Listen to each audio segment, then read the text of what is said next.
Hello everybody, welcome back to the Alba Smiling Faces podcast. Take two. Take two. That's because I got it wrong the first time. So we're back, Deka's back, Mark's back to review the draw against Brighton. Kind of weird. I know. What are you going to do for the first half, kind of like the players? Hey, let's say, so we'll get halfway through the podcast, then we'll just boom bother. Yeah, might as well, yeah. So, changes to the team. I think we weren't shocked because we're kind of new. Shite. That Shelby was coming in. Oh, that was amazing, yeah, I was happy with that. Were you? Of course I was. Alright, okay, so we'll start. Obviously, Manquillo stayed in there. Yeah, fine. As we expected. Yeah, he's done alright since he's came in. Fernandez Nothing special, but Fernandez came in for the cells. That was a he must pick a bit out injury of the blue. did he? He had a sickness. I never expected to see shit like after the wee went off the Yeah. He was training, wasn't he, a couple of days before? Well, we thought Fernandez would come in for share. Yeah. Is what we talked about, but I was surprised, like. There's one that I was unhappy with. You see that? We'll get there. What the hell was that? Ghost bag. Ghost pack? It's a ghost bag. Why is that still moving? God knows. Paranormal. So we've got a special guest tonight, Derek Akora's here with them. Knock if you can hear me. That's really, it's still moving? It's just from the music downstairs, that one. Alright, okay. Right, yeah, so it's quiet on the last bloody week. Start line up. Obviously, Shelby was in for Key. Key was the one who lost his position. Fine with that. Unlucky. And then that was any other changes? Atu. So we knew Atu. Well, we knew that was going to happen, didn't we? Why though? Even though nobody in the world wanted it to happen. So we'll get on to that. We'll get on to even that. Atu didn't want it. We'll get on to that a bit later because those. Atu's mum was like, "Oh, for fuck's sake, not him again." So yeah, the start of the game we started off. Did we start off really well, or were Brighton just bad? I think neither team really started off particularly well, but then as it kind of moved on a little bit, we just became mint. I thought we were pretty good, but Brighton was shit. They were literally the worst. Like, yeah, Brighton were terrible. You can understand. Obviously, we got loads of shit when we're done it against Man City, against Chelsea, and God, most of the top teams we've done that against. But then, when Brighton do it at us, you're thinking, how are you? Like, do you think they were sitting back, like, and letting us play? 100%. See, I just think they couldn't be arsed. So they're sitting back. Like, no, not first off, they weren't closing the ball down. Because when you sit back is shutting up shop and working hard to try and stop the other team from playing and stuff like that. I didn't even think they did that. I think it was just staying in the formation, so you could see every bit of formation, so defence, midfield, and the strikers. And first off, they just sat in their own half. That was shocking. And it was like a training exercise. The amount of space that Shelby had, time and space on the ball was ridiculous. I thought it was the perfect game for him to come back into, wasn't it? All laying passes on the 30th minute. Oh, I thought ridiculous. We kept the ball fantastically well, I thought. I was just annoyed that we weren't more ahead, to be honest. Like, you know what I mean? We had so much of the ball. And as you say, there's a lot of pressure on them, though, wasn't there? And that's what I think Rafa said it before the game. There's a lot of pressure on them. I know Cardiff didn't win, they got beaten in the That's what changed the game. Yeah, obviously, Cardiff got beat. If Cardiff had got even a draw from that game, or even more a win, then it would have been a complete different Brighton team that we would have seen come out. I think they were probably thinking at that point, we're safe anyway. Like. Yeah. So yeah, but they're a poor side though. I seen the stat came up when I was watching the game.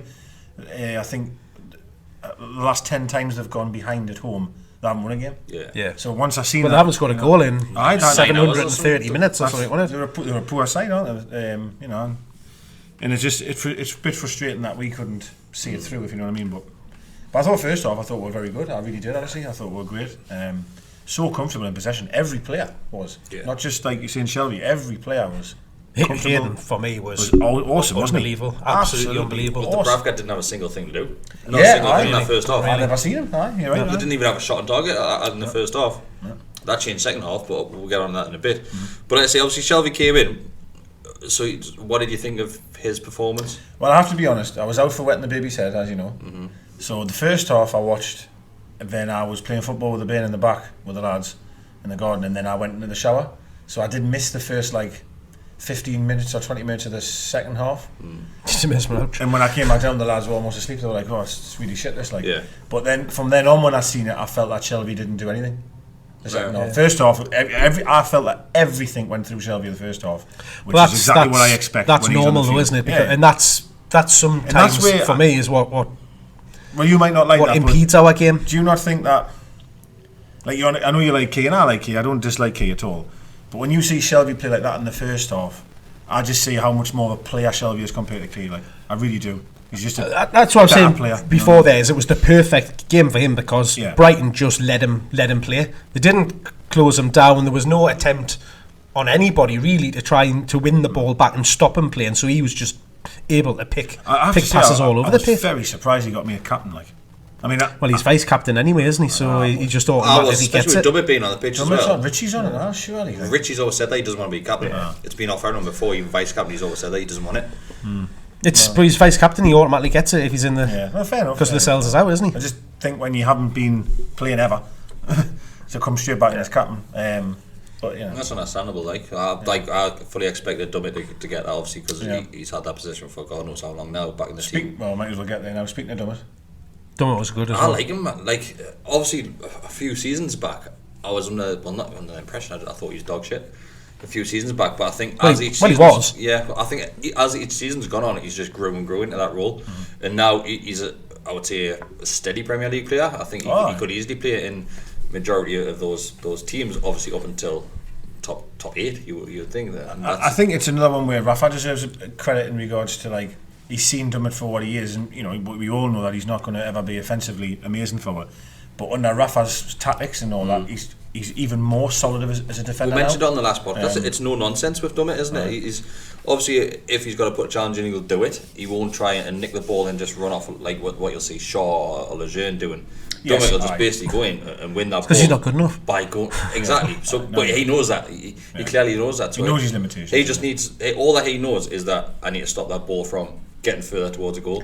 But in fairness, when I mentioned that talk about Dummett, the ball he put in for the goal was absolutely and you know what it is, but that's part of the frustration with him, because he's got a fantastic delivery when he does it, and that's part of the frustration that fans have with him, is when he doesn't get forward, because he's capable of putting balls like that into the box. Yeah, you're right. No, you're right. The goal itself we'll get on with. Unbelievable build up in that, great build up. It's something you would expect the real top teams to score. Yeah, like I would expect to see that from Man City or something. Let's be fair though, Brighton allowed us to score that goal. As good as it was. I still think you could say that about a lot of goals. A lot of goals you could pick them apart saying defensively it wasn't good. If you take only three touches. And we scored that goal. Each player had one touch. If you take Brighton out of the equation, then you just look at each step by step. So you look at Dummett's ball in the box, perfect, fantastic ball, fantastic. Then you look at what Rondon does with that. Rondon chests it down. That was unbelievable. Then Perez's finish, bearing in mind that he's got a broken hip at this point. He's got a hip of a 68-year-old fella. What did you make of that? I think he's just landed awkwardly. Because there just didn't seem to be anything in it, did it? He's through on goal, isn't he? And he skips a pass a player and someone. But he cuts across just inside the box. It cuts along the line a bit, doesn't he? But it's a pull muscle. It's a muscle. Yeah, it's a muscle, not a knock. Because there's no knock on it. It was strange because it didn't really. He tried to look that heavy or anything. Well, he went on for quite a while, didn't he? But his finish to lace that in that top corner, absolutely fantastic. Because he's got two players close him down. I think both players from each direction come in and try and block that. Well, it's the thing is he just had no time to even think about it or anything like that. It lands perfectly from the chest from Rondon, and he just lashes his boot through it, doesn't he? It shows you how confident he is at the minute. Yeah. Because in fairness to Perez, we would have seen him in that position maybe 6 months ago. He would have dragged that wide, hit the corner flag, put it over. Or he would have tried to take it down and dig about it for a bit. It was a brilliant goal. It really was. It was fantastic. And there was nothing. Maybe the injury played into that a little bit, as well as that he knew he couldn't. Just need to hit he didn't have the time to bring it down or anything, because he was struggling to move. It was unstoppable. So he just rifled it. Absolutely fantastic. It was amazing.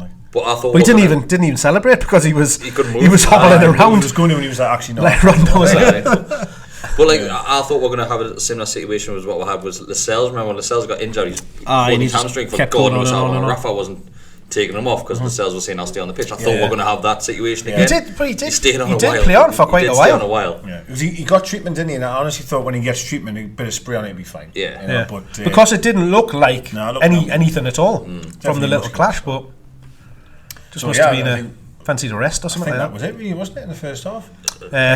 Two penalty shouts. Yeah, so the penalty shouts. Oh, aye. So first which one was starting with? Well, it was Rondon was the first one. So the Rondon where he gets a hand on his shoulders if he's getting pulled back. It's a bit. That would have been like that's a harsh one. He does get the back of his leg as well, doesn't he? At the points. You've seen them given. It looks, from certain angles, it looks like Rondon's like almost tripped himself. First of all, Shelby's pass to him there was amazing. Like he literally bent it right round into his path. It was a tremendous ball. You've seen them given, like Bruno tracking him, isn't it? Yeah, you've seen them given. Am I surprised it didn't get given? I'm not that surprised. It's a shout, but it's soft, isn't it? It's soft. I'd be devastated if it was against us, put it that way. Next one, right? So the Fabian Schär one. Oh God, aye. Yeah. So first of all, what a run! Well, he'd done a handful of times in the game. Hayden's pass was unreal. Yeah. Because I know he carried on running, but Hayden, to find him was just tremendous. Like. Hayden wasn't the one who had a great game. Hayden was fantastic. Yeah. Really Hayden and Schär were my two standout players. Like, it's minimal, but where's this player been? Like, which one, Hayden? Hayden? Where's he been? Well, he's been doing it, since he's came into the team. Like, I go back like the championship days, and we used to argue. Yeah, well, maybe not you. He did though. Where I used to get frustrated with Rafa where he didn't give players a run of games. Like he played Diarmi twice as a number 10, then once as a midfielder, then drop him, and then he'd play Atsu once and then drop him. And I just find that players at our level of play, I can't get any momentum going. However, Hayden though is just had to play. He's had to play every game because we haven't had the men, and all of a sudden he's playing the best that he's ever played. Yeah, probably in his entire career. 100%. The best he's ever played. 100%, no doubt about it. It's because he heard that podcast where you wrote him off as a footballer. Maybe, yeah. I need to do that more often than people do.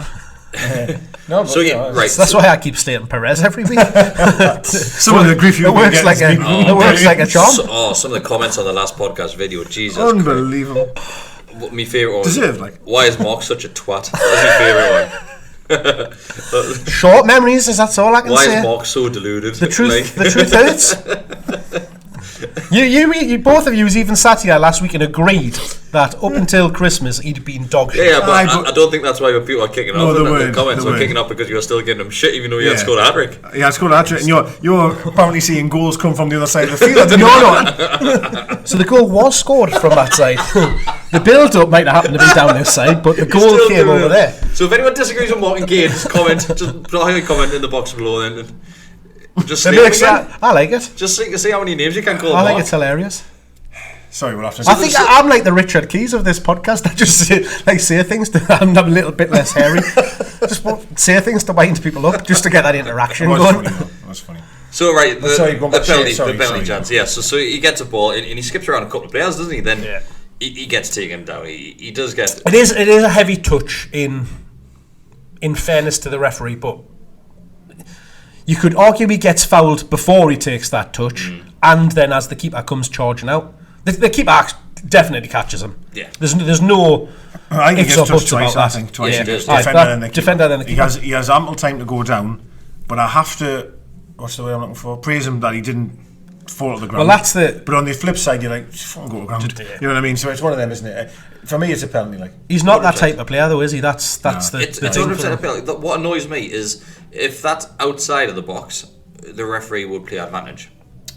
Yes, and there wasn't any in. There wasn't any in that. So if he had have gone down, chances are there's more chance of him getting the penalty. But with Mike Dean, God knows if he's. He had a quiet game. I think it's a pen. Like if he goes to the ground, I can't say they couldn't give it. Like. But then, well, you never know him, though. You never know. Like. We've sat on this podcast, and at the time when we watched that appeal with Schär, we've sat here before and we've slated players for going down too easy. So the likes of Salah and Dummett had a little tug of. You know, if that's Salah going into that pitch, he's over 4 times. Of course. But if you look back at it, and there's a reason why they're doing it, because if they don't go down easily, or at least try and win the penalty by what even the pundits were saying that he should have went down, and that's why they're doing it, because the referees can't do the job properly. That's a problem. Well, even VAR was getting tested in the Premier League, so every single decision like that, they were looking at it, or even though they couldn't enforce it, they were looking at it just to try it for next season, and they said it was inconclusive that they wouldn't have given a penalty for it, which but that's the thing is you still. Is good or bad as VAR is, it's still a human being making that decision. I agree. The difference is you've got various angles that you can look at to do it, but it's still a. Is VAR not? Well, there's 3 people there sitting, isn't it? But there's still one person that's got to make that that decision. From the rule I knew, the referee still has final say. He has final say. Yeah. So them will be in his ear saying, "Listen, us as a panel have seen this happen, and we suggest you have a look." And then obviously he'll go over and have he can either take their decision there and then, or he can go and review it. But if it's panel 3, you'd think. I think only review it if they can't. Decision, wouldn't you? Well, you would think so. I agree with what Mark said. My worry was I think VAR is brilliant. Personally, I think I'm all for it. But it is still a person's opinion, and you're still going to get chances where we look crazy. He thinks that goal came from the other side of the field. I don't. Like, do you know what I mean? So two people watching the same game, the same replay, think different things. So it's quite hard. You know what I mean? But he has to go to ground there. If he goes to ground, then VAR gives it, the ref gives it, everyone gives it. Yeah. But he tries to be honest and stay on his feet, and unfortunately, which goes against him. It goes against him. It goes against him. Yeah, which is a shame. Well, look, he goes to ground. He probably get booked for diving. Well, who knows? Who knows? He was cracking though, wasn't he? Great. He's always mint, man. He's always mint. And I think the thing is with him as well. Where is he? Is I think he lost the ball quite dangerously at one point, because I thought it was Fernandes actually. I shouted and it wasn't. It was Shea. But you kind of forgive him. I forgive him a lot of times because he does so much right, doesn't he? And I think I've said this before. I know he's a defender, but like when he gets the ball, he's almost like a deep line midfielder. He starts moves off all the time. He gets one on the front foot. He's unreal, man. He could easily slot into a defensive midfielder role, couldn't he? He's really, really good. And he's the only worry for me was if he did go in there, he's probably give away a lot of fouls. A lot of fouls. 100%. He loves fouling people. Loves it. Yeah. That's great about him as well. Absolutely. Well, you had two. Fernandes is like that. Fernandes just he kick his nut at him. He doesn't care. Doesn't care, does he? I thought Fernandes had a good game as well. I think as the longer the game went on, I think his lack of match time came into play a bit. You just look at the start of the season. He was probably the best defender at the start of the season. He was fantastic. Did someone? There was a thing on Twitter. Only because I think Shea won it, 33% player of the season. When she was second, Shea won with 33%, something like that. Fernandes wasn't even in the list, and a lad sort of quoted it saying if you went back to the start. Was it Mark Douglas? I think maybe Mark Douglas. And this is my whole argument of people saying that Perez has been the player of the season. He hasn't at all. I haven't seen any of that. He's been. Oh, there's been loads of it. Loads of it. So there's been two players who everybody's talking about for player of the season is Shea and Perez. And for the first 4 or 5 months of the season, Perez was. So what I've seen Dubravka, Richie, Rondon, and Shea are the 4 that I've seen get mentioned. I don't think Dubravka's been. He's been consistent, but he hasn't like I wouldn't say he's saved a game after game. Do you know what I mean? He's been very good, but to say he's player of the year, he's had quite a quiet season, to be honest with you. He hasn't had a great deal to do because of the defensive run. He had a couple of howlers, which I still no problems with. It is what it is. But when you look at him compared to like De Gea, shade. People are talking about hilarious. Bloody. It's the prices, man. If Edison you put the prices next to each other, so obviously, De Gea, what the hell did they buy him? It was something ridiculous, wasn't it? It was quite a bit like. It was ridiculous. He was literally the best goalkeeper in the world at the time. He probably still is, to be fair. If Dubravka moved on now, crazy man, like you're talking. But then you look at Liverpool got Van Dijk, of course, he's a great player, but they paid 75 million for him. Just one player of the season. What did we pay for Fabian Schär? Like 3.5. Van Dijk's. But is he that amount better than Fabian Schär? He's not. He's the 3rd best player in the world according to Chris Sutton. Defender would never be the 3rd best. It's a lot of money, don't it? Like it's a lot of money more than Schär, isn't it? Like Schär was what 4? You're looking at like 40 times. How's your maths? Work it out? I couldn't. I was trying, but I couldn't. But anyway, it is what it is, isn't it? Do you know what I mean? He's fucking unbelievable, Van Dijk. Like for what he's done for them, unreal. Second half.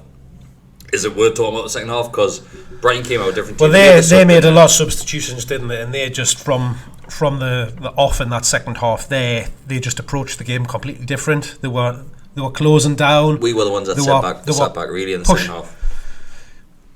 So yes, I see people saying this argument, and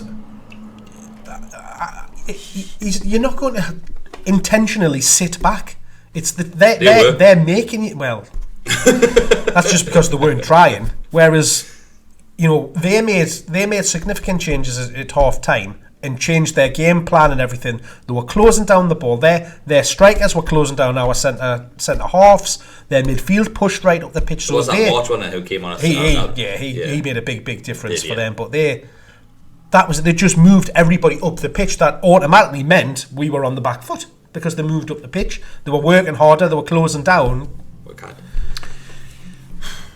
See, well, that I have to admit, I was in the shower, but I did have it on my app. I put my phone in the shower and I was watching it as I could. I was having a drink while I was in the shower because it was quite good.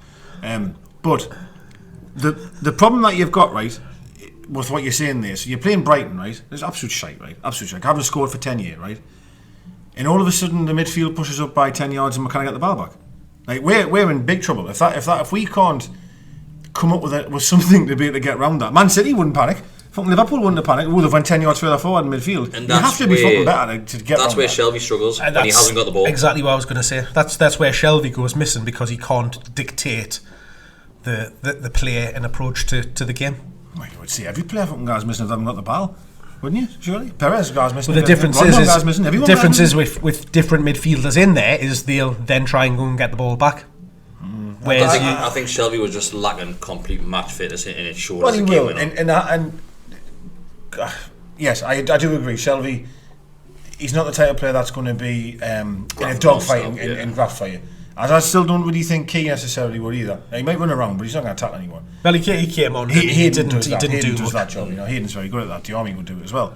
I just think that it was too similar to the Southampton game in regards to first half. We weren't as good as that, obviously, but we played well. In the second half, we're not coming out as the same team. Yeah. Do you know what I mean? And a couple of changes are reached. So what? Like Brighton have made a few subs. We have to be. You could probably understand the first 5-10 minutes. It might take a little while just adjusting and get that, but it was the full second half. Really. What I was going to say was, you were saying like sometimes it's not us sitting back all of a sudden. I actually think sometimes what it might be is like we think, right, we'll just weather this 10 minutes. See what happens. And then what happens is you all of a sudden you're weathering 20 minutes and you're weathering 25 minutes. Which is great get back out. When you've got someone like Almiron on the pitch. Yeah.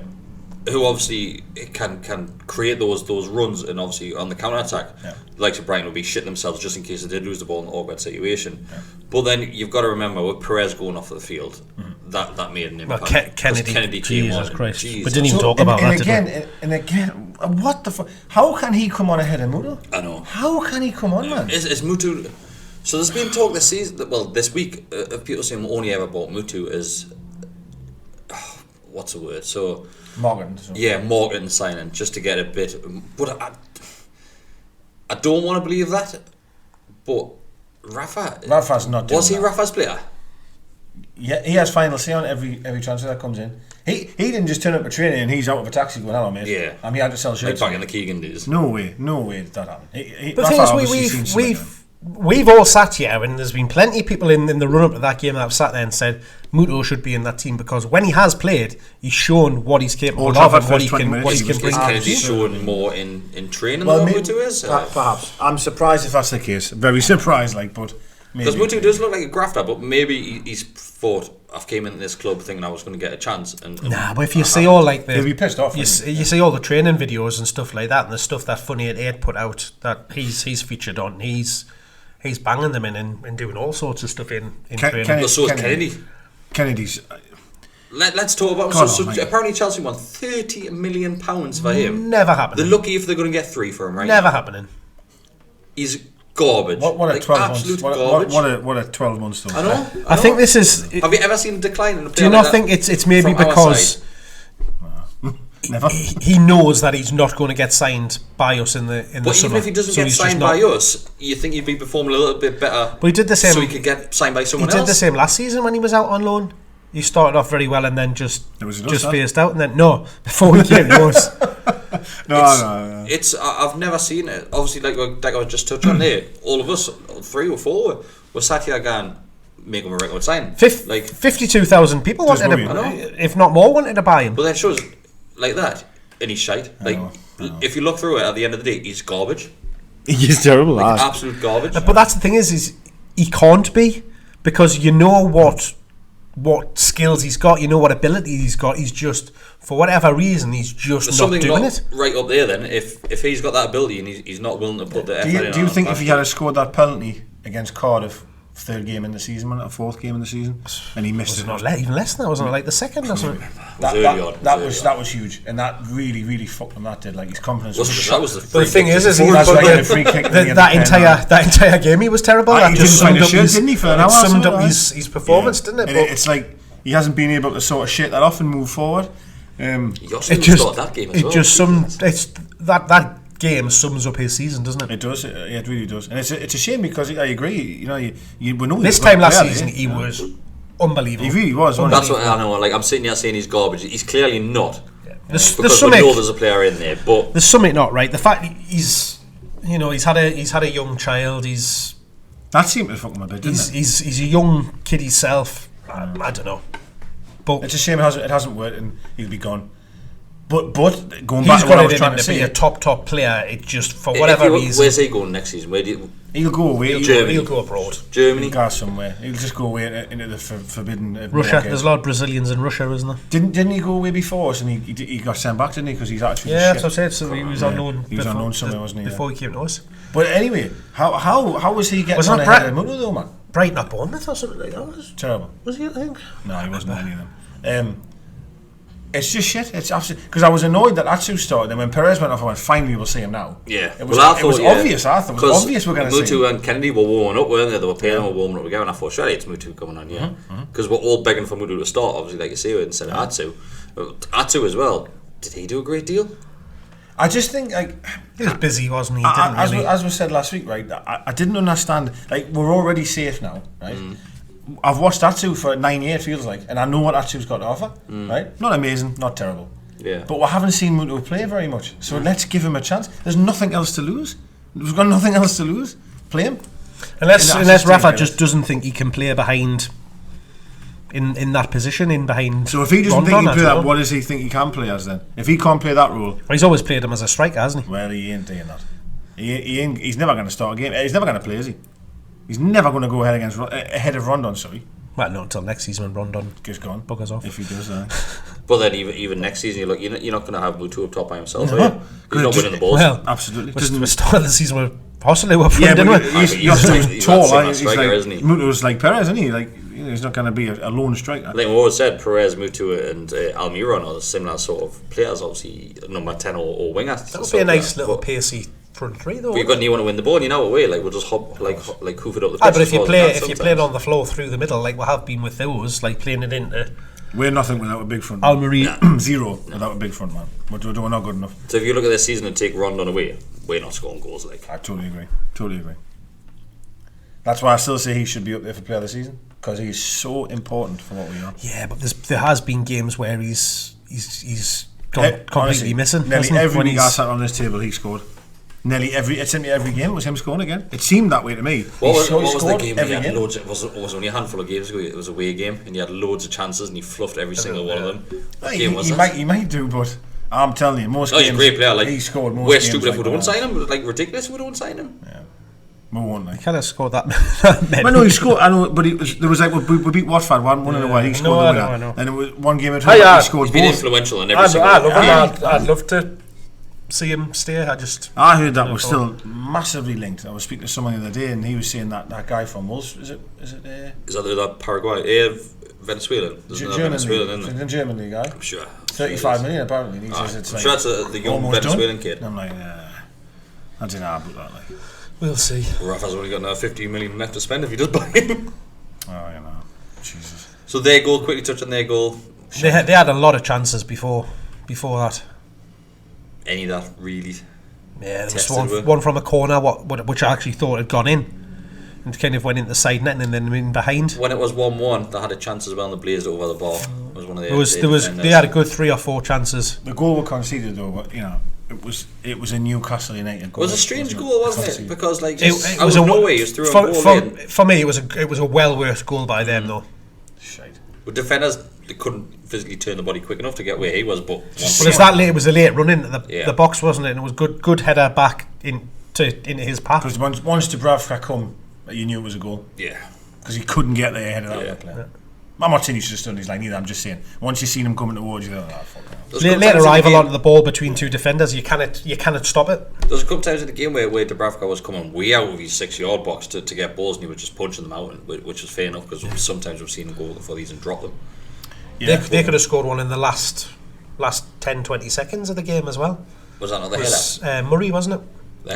He's got to score. Has to score that. Was the header? Yeah, the header. Has to score. That was like right. We're talking about him. He went up too early. Like how easy does he go down? I know earlier on we're saying he should really go down, but Jesus, he goes down really easy. He's really bad. And that's why they got so many penalties in the Championship. Yep, him and Ashley Barnes. Absolutely shocking, man. Shocking. Every touch he's down, every single time. There was one where he got tackled and he was straight over the linesman, giving the linesman shit. And I said, he didn't even touch you, like. Yeah. He ran over the linesman, I think he picked it up on the mic and he went, where's the foul for me, or something daft like that. He always dives all the time. Horrible team. You'd be embarrassed if that was Rondon going down that easy though. So I need to say something about that. It's horrible team he's saying, but a comment on YouTube Timmy. So I need Timmy. Timmy, wasn't it? Mallet or whatever. So if you're unaware of the comment, right? If you're unaware of what the comment was, right? Brilliant. We'll get Adam just to put the comment like over the top of this. So it's the best comment I've ever written. So he's a Brighton fan, obviously, isn't he? Timothy's a Brighton fan. What's he listening to us for? So when you put videos on YouTube, and I put it on the Newcastle feed as well. So anyone clicking on Newcastle's match day thing, they would have saw that underneath it. And also you use your tags. So if you search for Brighton on YouTube, that might show up as one of the top searches. So that's how I cook them in. I loved it, me. I thought it was hilarious. The thing is like, I saw. But we didn't really say anything. I think it was Deka because I was sitting there going, I hate them, and Deka was like, well, I don't really hate them. I just hate the badge. I hate the strip. Hate the stadium. I hate the stadium. I hate Knockout. I hate the area. I hate seagulls. Like he hated everything about the cards. Sorry, Timmy Mallet, but it is what it is. It's funny. It was a great comment. That might be the best comment. I liked it. Probably was it. He took some thought into that though. It was long, wasn't it? Well, so he took great thought in describing his own football team in a comment. Like, did he not call it inbreds at one point? Oh yeah, I'm not. Well, apparently Newcastle are the most hated fans in the world. This is why everyone despises Newcastle. I think he said. That's what. Like who? Yeah. Sunderland. Yeah, and Everton. Come on, Timmy. Funny though. Funny. The two of them. We had a few comments this week, like decent ones. So was everybody replying to Timmy? Yours were great. Yours were really fantastic. good, I had a good chuckle this week at the comments on yours. I didn't look, but he sent us a couple, and I had a look. I was having. Someone said this week that keep them coming now. Keep commenting. It's good. That were three arrogant pricks that think we're pundits. That's true. If you think I'm a fucking pundit, Jesus Christ, I think we're playing Crystal Palace every fucking week. I'll be worse than Merson. I know. Arrogant. I'm fucking arrogant. Like Timmy's going to be gutted when he's got to play Cardiff again next week. I don't know why. Where's he getting the impression of arrogant? He's just saying that for a reaction. Arrogant, like. What is arrogant about? Someone came out on what's Saturday arrogant night, about Mark Walker? What's arrogant about? No, apart from he thinks he's better than Perez. I am. Someone came out on Saturday night. Yeah, I was mortal by that stage. Everybody loves us, don't they? And he was like, everybody comes and chats to us. Good lad. Because we're not arrogant. We're nice and approachable, down to earth lads. Yeah, absolutely. Yeah. Do you ever see? We'll come say hi because we're not arrogant. We're not sitting playing violins here either, by the way. I'm not like saying that. You know, if you do come, we're not arrogant. You know, we're nice people. If you do come and say we'll buy a drink, just please like.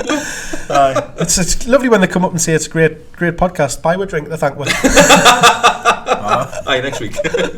Right, we'll see you Saturday. I'm done. Say what else done. Anything else to add? Yeah, we didn't lose. Me and you were right with predictions. Life's good. We drew, you know. Yeah, we're going to celebrate draw against Brighton. No, but listen, we still haven't lost, so that we're still unbeaten if you like for a little bit, so it's not too bad. It's alright. That's it. It's alright. It's all good. We're safe. Who cares? That's true. You're right. And we're going to beat Liverpool. What? Going to beat Liverpool. Bollocks. Thanks for watching. Thanks for listening. And just remember, we're sponsored by Guglielmo Clothing. So use the code ADSFPod at their checkout. The website's in the description. So check new it t-shirts out now. And you get free t-shirts. 2 for 15 quid. 2 for the price of 1. Bargain. What more do you need? Bye. Love you. Bye.